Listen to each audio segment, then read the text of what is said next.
आप भी जल्दी से जल्दी एक कामयाब इंसान बनना चाहते हो, सक्सेसफुल पर्सन बनना चाहते हो? जैसे आप देखते हो कि कुछ टैलेंटेड पर्सन होते हैं, बहुत ही जल्दी सक्सेस को हासिल कर लेते हैं, लेकिन आप भी सोचते हो काश हम भी ऐसे होते, आप भी ऐसे बन सकते हो। वो टैलेंटेड पर्सन माँ के पेट से बनकर नहीं आते, लेकिन कुछ चीजें होती है, अगर आप भी उनको ध्यान में रखते हो तो आप भी बड़ी जल्दी अपनी सक्सेस को हासिल कर सकते हो, एक कामयाब इंसान बन सकते हो। एक कहानी आपको बताने वाली हूँ, इससे आपको पता लग जाएगा कि आपको किस तरीके से आगे बढ़ना है, जिससे जल्दी से जल्दी आप कामयाबी हासिल कर सको।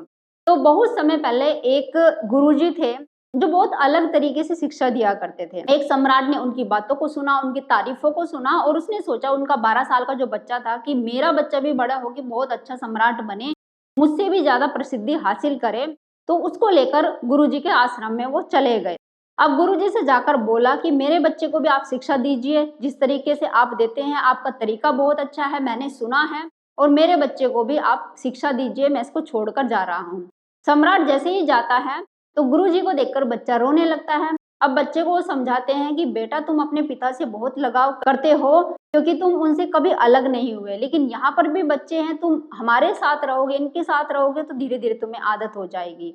बच्चा जैसे ही दूसरे बच्चों से मिलता है तो उसके बहुत सारे मित्र बन जाते हैं, क्योंकि वो सम्राट का बच्चा था, तो उसे देख के बच्चे आकर्षित होने लगते हैं कि तो सम्राट का बच्चा है, तो इसलिए उसके बहुत सारे दोस्त बन जाते थे। बच्चा बुद्धिमान तो था ही, गुरुजी जो उसको शिक्षा देते थे वो समझ लेता था, लेकिन वो अधिकतर समय बच्चों के साथ ही बिताता था।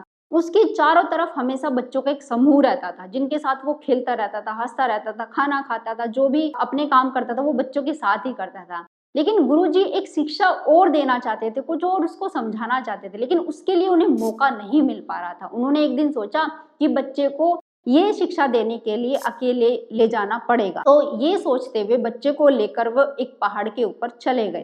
अब बच्चे ने पूछा, गुरुजी आप मुझे यहाँ क्यों लेकर आए हो? तो गुरुजी ने उससे बोला कि बेटे तुम्हारी शिक्षा जैसे पूर्ण होने वाली है, तो मैं चाहता हूँ कि तुम अपने घर जाओ, लेकिन जो आखिरी की शिक्षा बची है उसको भी लेकर जाओ, समझ कर जाओ। तो आज की शिक्षा तुम्हारे लिए बहुत ही महत्वपूर्ण होने वाली है। बच्चा भी आश्चर्यचकित था कि आज की कौन सी शिक्षा है। तो गुरुजी ने उसको बोला, तुम्हें रात भर के लिए इस पहाड़ के पीछे बैठना है और एक बाज यहाँ पर आता है, उसको महसूस करना, देखना है कि वो बाज किस तरीके से क्या काम करता है। सुबह एक चरवाहा, एक गडरिया यहाँ पर अपनी भेड़ों को लेकर आएगा, उसके बाद उन्हें देखना है और फिर मुझे बताना है तुमने क्या महसूस किया। बच्चे ने रात भर वहां पहाड़ के पीछे बैठ गया छुप करके। एक बाज आता है, पेड़ पे बैठता है, वो उसको देखता रहता है। फिर सुबह जब वो गडरिया अपनी भेड़ों को लेकर आता है तो बाज एक मेमने को उठाकर बड़े कसकर पकड़ता है और आसमान में लेके उड़ जाता है। अब बच्चे को जो उसने देखा, महसूस किया, ये दृश्य बहुत ही आश्चर्यचकित करने वाला था। वो अचानक से भागकर आश्रम में गया और उसने गुरुजी से बोला कि गुरुजी यहाँ आइए। गुरुजी ने बोला, बताओ बेटे तुमने क्या देखा, क्या महसूस किया? उसने कहा पहले सारे बच्चों को बुला लीजिए। गुरुजी ने सारे बच्चों को बुला लिया, अपने पास बैठा लिया और फिर कहा कि अब बताओ। तो उसने बोला कि मैंने देखा कि एक बाज पेड़ पर आकर बैठ जाता है, वो वहां से हिलता डुलता नहीं, पूरी रात वहां पर बैठा रहता है। फिर दूसरी चीज कि जब अचानक से एक छोटा मेमना जिस पर वो अपना फोकस कर देता है, अपना ध्यान वहीं टिका लेता है, अपनी गर्दन को इधर से उधर बिल्कुल नहीं हिलाता। जब उसे लगता है कि अभी मेरा जो लक्ष्य है मेरे सामने है और अभी मुझे काम करना चाहिए, अचानक से उस मेमने को इतना कसकर पकड़ता है कि वो उसे छूटे ना, उसको लेकर आसमान में उड़ जाता है। तो गुरुजी ने कहा, इससे तुम्हें क्या शिक्षा मिली?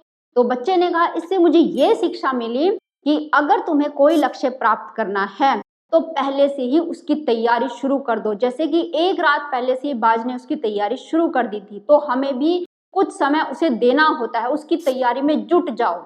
दूसरी चीज उसने सीखी कि जैसे बाज अकेला ही आया था, उसके साथ उसका कोई मित्र नहीं था, तो हमेशा हमें अपना लक्ष्य अगर पाना है, अगर हम अकेले हैं तो अकेले ही हमें अपने लक्ष्य पे फोकस कर देना चाहिए। तीसरा कि जब उसने अपने शिकार को देखा तो बाज ने अपनी गर्दन नहीं हिलाई, तो हमें भी यही करना चाहिए। जब तक हम अपने लक्ष्य को प्राप्त ना कर ले, हमें अपने लक्ष्य से हटना नहीं चाहिए, चाहे कुछ भी आ जाए। देखो, मुश्किल परेशानी हमेशा आती ही है जब हम किसी रास्ते पर चलते हैं, लेकिन हमें ये नहीं समझना चाहिए कि हम अकेले हैं तो हम इतने मजबूत नहीं हैं, जैसे जैसे हम अकेले अपने काम पर अपने लक्ष्य की तरफ बढ़ते जाते हैं, उतने ही मजबूत बनते जाते हैं, उतने ही हम दिमागदार बनते जाते हैं, हमारा दिमाग उतना ही ज़्यादा तेज होता चला जाता है।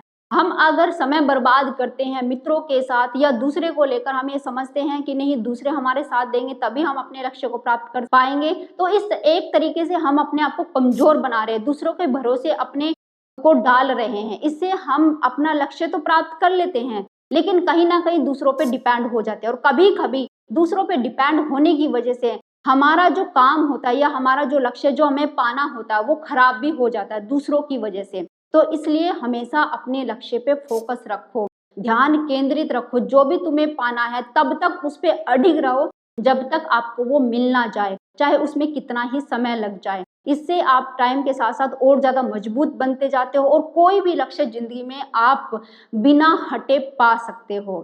तो उम्मीद है आपको समझ आ गया होगा इस कहानी से कि आपको क्या करना है। ध्यान से समझ लीजिए, अगर आप अकेले काम कर रहे हो तो ये मत समझिए कि आप अकेले आप बहुत परेशान हैं, ये समझिए कि अगर आप अकेले चल रहे हैं तो आप इतने मजबूत बनते जाते हो जिसकी कोई हद नहीं।